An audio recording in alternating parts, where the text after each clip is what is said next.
distance sa mga sasakyan sa unahan, kahit motorcycle, lagi tayong malayo ha. Kung mabagal sila, mas mabagal sila tayo.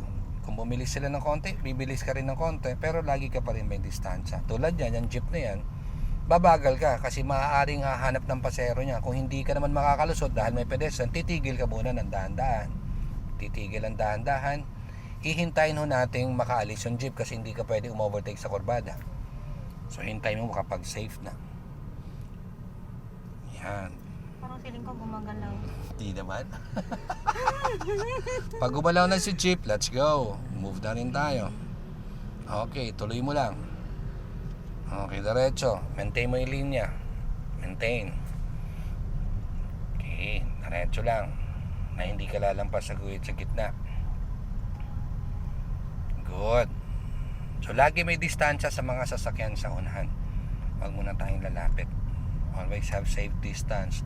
2 cars apart, 3 cars apart. Pero sabi nga, LTO daw, 1 car apart. Pero mas okay, mas malayo. Minsan nga pong may nakasunod din sa amin. Sobrang lapit. Ang layo. Mas maganda yung malayo. Mga dalawang sasakyan. Mas okay yung 2 cars apart. Bumagal na naman yung jeep. Babagal ka na naman, ma'am. Okay, pabagalin mo pa. Kung ma-overtake ka naman, dito ka sa bandang left. Yan. Balik ka na lang sa original lane ng dahan-dahan.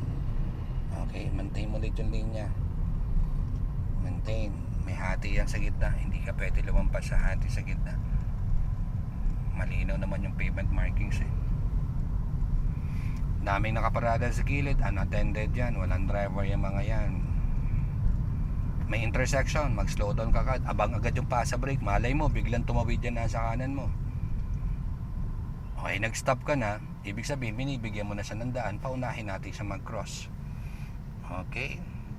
Bumusina. Ibig sabihin, thank you daw, ma'am. Welcome. Tuloy mo ulit. So, okay lang naman magbigay, ha? Pag alam mo namang malayo pa naman tayo sa intersection, ikaw na magbigay. Okay, diretso lang. Hindi naman tayo nakabala kung nag-giveaway eh. Magko-cross lang naman yun eh. Maintain ulit yung linya. Maging aware sa nakikita sa unahan. Binabasa ang bawat galaw nila. Kasamang road users, napakarami niyan. May pedestrian, may mga vendor sa gilid, may nakabisikleta. Okay, approaching kurbada. Bumagal ka ulit. Sundan lang po yung guhit kung saan papunta. Yan. Huwag kang lalampas sa guhit, ma'am. Hindi pwede lumampas sa guhit.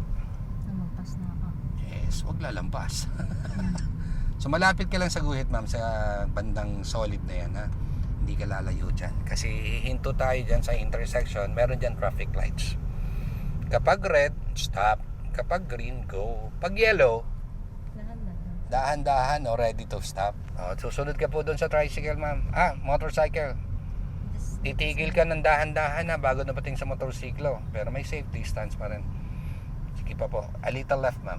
Konting left. Left, ma'am, hindi right. Okay, slow down and stop.